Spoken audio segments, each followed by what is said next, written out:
This is a Diebold AccuVote TS electronic voting machine of the type used in elections in several U.S. states.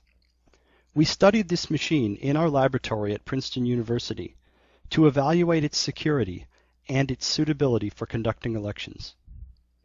The detailed results of our study, including a full technical paper, are available at itpolicy.princeton.edu/voting.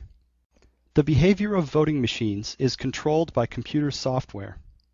The software that tallies votes on this machine was written by Diebold.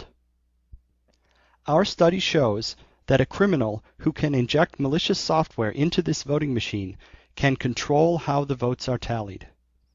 His malicious software can steal votes, and it can cover its tracks so that the theft cannot be detected. To illustrate this danger, we have created in our laboratory a demonstration software program that steals votes. This video will show our demonstration software in operation. We will also show how a criminal can inject malicious software into a voting machine, and how he can create a computer virus that spreads itself between voting machines, injecting malicious software on every machine it infects. We will now show how to steal votes in a simulated election. On the morning of Election Day, the voting machine awaits instructions. The machine appears to be functioning normally, but unbeknownst to any observer, it contains malicious software that will steal votes. The machine greets the election workers normally. At this point, the election worker can perform so-called logic and accuracy tests that are supposed to determine whether the machine is functioning correctly. Logic and accuracy testing is essentially a pretend election. The worker casts pretend ballots, and then the machine counts the pretend votes. The election worker makes sure that the pretend count is correct. Our vote-stealing software can tell that the worker is doing logic and accuracy testing, so this is not a real election. It allows the pretend votes to be counted correctly, so that the machine passes the test. Everything still looks normal. Now the election worker tells the machine to start the election. The machine prints out a paper tape showing that no votes have been recorded yet. The election has begun. The first voter approaches the machine to cast his vote. The election workers have given him a voter card, which will allow him to cast one vote. He inserts the voter card into the machine, and the machine presents him with a ballot. In this example election, there are two candidates for president, George Washington and Benedict Arnold. The voter chooses George Washington. The machine asks him to confirm his vote, and he does so. The machine ejects the voter card after marking it as used.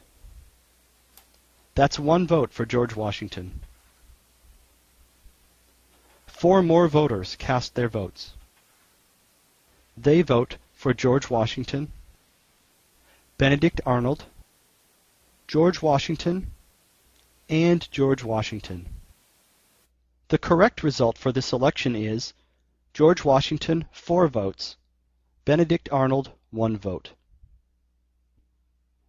Election day is now over. An election worker approaches the machine, inserts a supervisor card, and tells the machine to end the election. The machine prints out a paper tape announcing the results.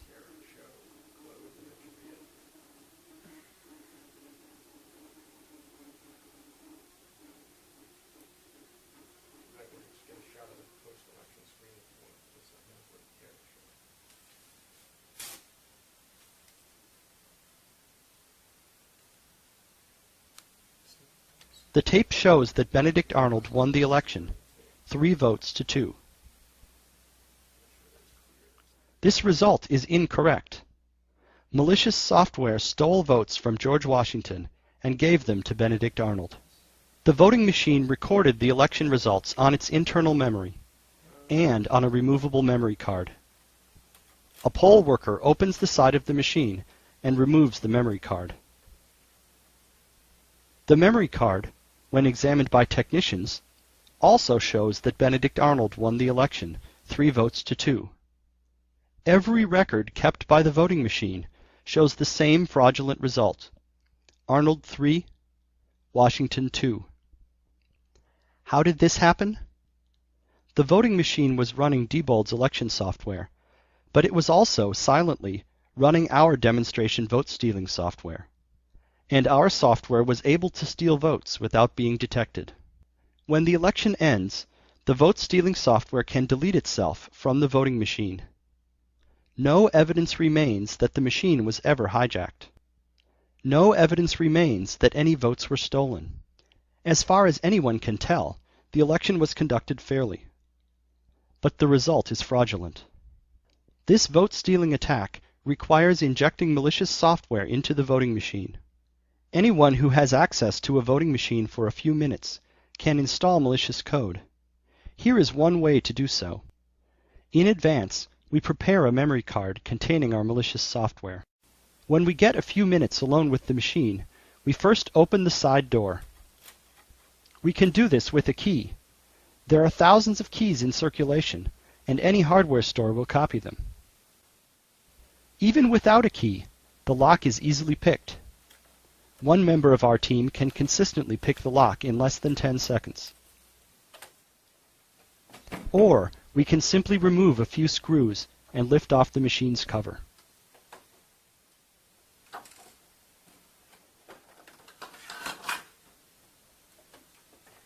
Next, we remove any memory card that is already in the machine and insert our prepared memory card. We press the power button to boot the machine.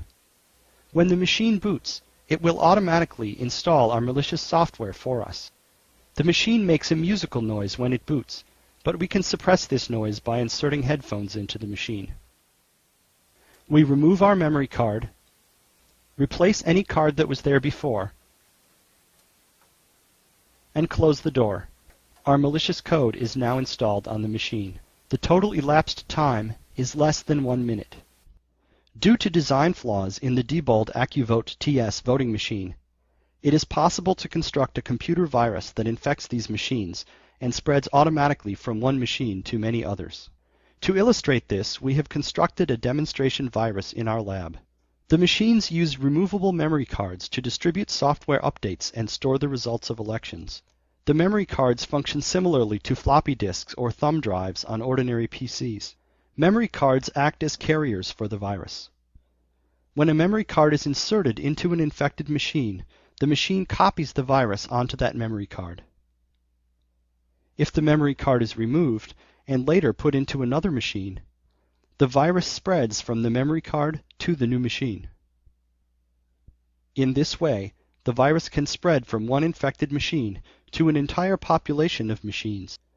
The virus can carry with it a malicious payload program that is installed on every infected machine. For example, our demonstration virus carries our vote-stealing software, so that every machine that catches the virus will steal votes. A criminal could use this kind of virus to install malicious software on many voting machines, even if he has access to only a few machines, or even only one. By planting a virus far enough in advance, he can ensure that a significant number of machines will steal votes on election day. These problems, taken together, pose a very serious threat to the security of the elections conducted on Diebold AccuVote TS voting machines. We urge public officials to address these issues promptly. More details, including a full technical paper containing a more complete security analysis and a discussion of mitigation strategies, can be found on our website at itpolicy.princeton.edu/voting.